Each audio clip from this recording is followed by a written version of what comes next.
Bună și bine v-am regăsit la un nou episod. Astăzi suntem pe Brookhaven. Și am uitat să menționez. Ăsta e jocul meu preferat, Brookhaven-ul. Nu poți trăi fără acest joc, efectiv. Bun, ne-am pus și noi niște pantaloni, că nici nu mai știu să vorbesc.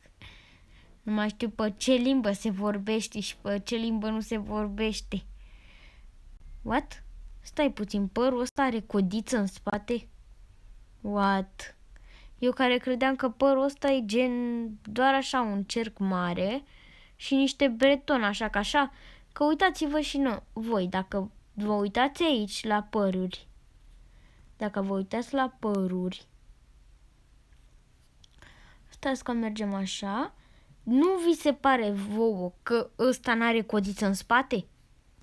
Gen, what the fuck? Și acum hai să ne luăm și o căsuță. A, da, și mi-am schimbat skin-ul. Cred că o să postez video în care îmi schimb skin-ul după ce îl postez pe ăsta.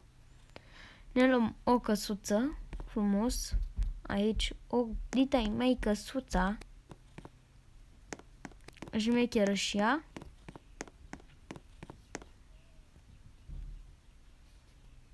Și culoarea pielii. Hai așa culoarea pielii.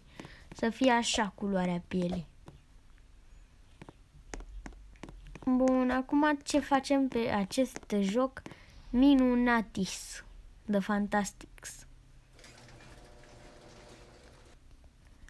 Bun, deci în primul rând stăm pe spate. Glumesc, mă. Hai să jefuim banca dacă toți suntem aici.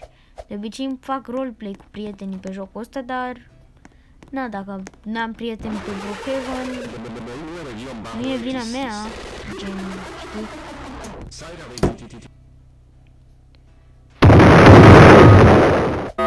Bun, plecăm, am jefuit și banca. Hai să punem banii aici la spate, să ne cumpărăm o cafea de la Starbucks, că s-au scumpit toate. Acum o cafea de la Starbucks cred că costă atâția bani. Că s-au scumpit toate. Da, vreau și eu o cafea. Cât costă? A, tot sacul ăsta, bine. A, cine a jefuit banca? Nu știu. Da, a venit poliția. De asta nu-i poliția. A, ba da, e poliția, dar nici măcar nu mai pasă. Ce dracu. Mergem aici, ne teleportăm la o altă casă. Uite așa. Și acum hai să jefuim casuțele. Ne trebuie un pat și pot să vă arăt și șmecheria cu patul. Deci mergem aici, ne punem așa și punem un pat și intră capul în perete. Și acum sărim. Eu sunt primul care a descoperit șmecheria asta, gen. Sunt chiar primul care a descoperit-o. Credeți că Lavi e prima care a descoperit șmecheria asta? Păi nu. Eu închid episodul aici și pa, pa!